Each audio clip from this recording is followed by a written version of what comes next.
This is the 2012 Chevrolet Volt. Now, Chevy and GM have dumped a whole lot of money into developing this electric vehicle and probably a lot more advertising and getting the word about what exactly it is.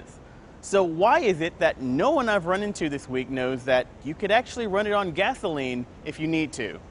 I'm Antoine Goon with CNET.com. Let's take a look under the hood of this 2012 model and see what makes it tick. Just remember, don't call it a hybrid.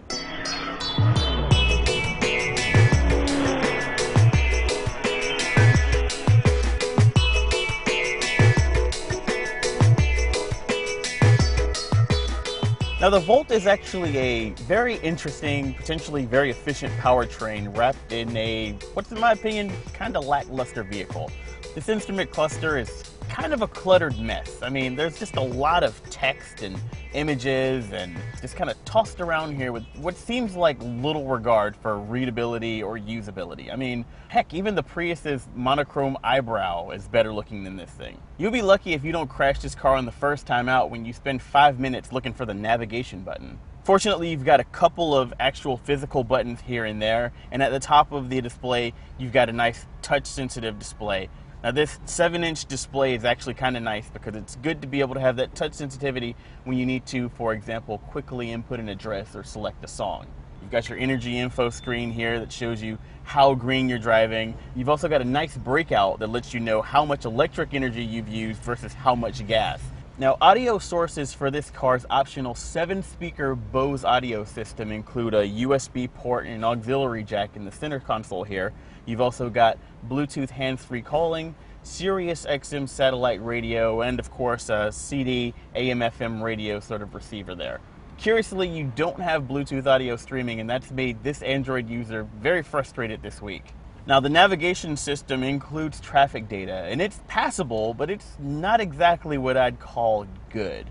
Let's go into the point of interest database here and look for fuel for this car. Now, it shows gas, it shows biodiesel, diesel, hydrogen, compressed natural gas, things that this car doesn't actually use.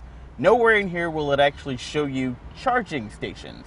You'd think that GM would want that in this car if they want you to get the best possible fuel economy, but sorry, it's not here. Now, under the Volt's hood is a 1.4-liter gasoline engine. Now, that may seem like a pretty low displacement for a car this size. I mean, this thing's about the size of a Camry, but don't worry, that's not actually turning the wheels. The wheels are actually turned by a 111 kilowatt electric motor. Now, that's actually twisting those front wheels to the tune of about 273 pound-feet of torque. That's a lot more like it.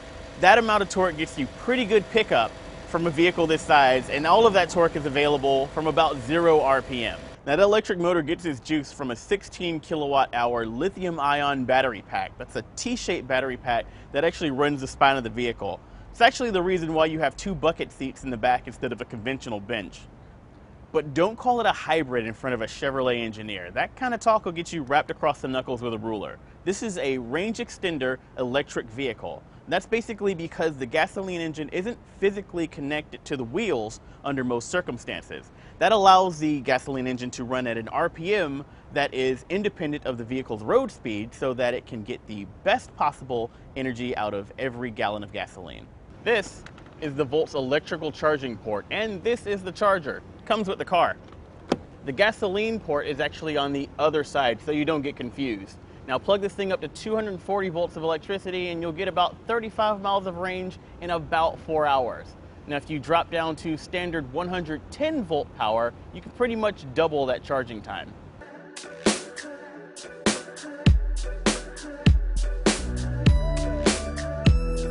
Now, one of the first things you're going to notice about the Volt when you hop into it, when you've got a good battery charge going, is that it is quiet. That's what electric cars get you. I mean, just go ahead, take a second and listen to that. Nothing.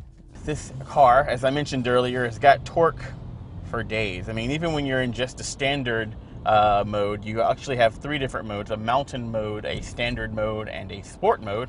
Sport mode in a Volt. The sport mode actually gives you really good pickup. Now, one thing that I did notice is that once you run out of your electric power and that gasoline engine kicks on, it does seem a little bit loud. I mean, you can hear it, you can feel it through the pedal. It's just not a really good sounding engine. And because it sits at 1 RPM the entire time, it tends to kind of drone on. And one thing that I do not like about the Volt, is the brakes. And there have been more than a couple of situations where I thought, oh yeah, I'm giving it enough brakes, but the car just doesn't slow, and it leads to hair-raising, butt-clenching moments where you think you're gonna rear end somebody. The Volt starts at $39,145, but you can probably knock about $7,500 off of that price if you qualify for the full federal EV tax credit. Now let's get into those tech options. Navigation is $1,995. Go ahead and add $495 for the premium Bose audio system because these options can't actually be separated. All in, our as-tested price comes to $44,170 before any sort of tax incentives. Ultimately, the Volt's value will depend on whether you have a home charging station installed, which you most definitely should, because without daily recharges, the Volt only pretty much gives you about Prius fuel economy for what seems like a lot of extra money.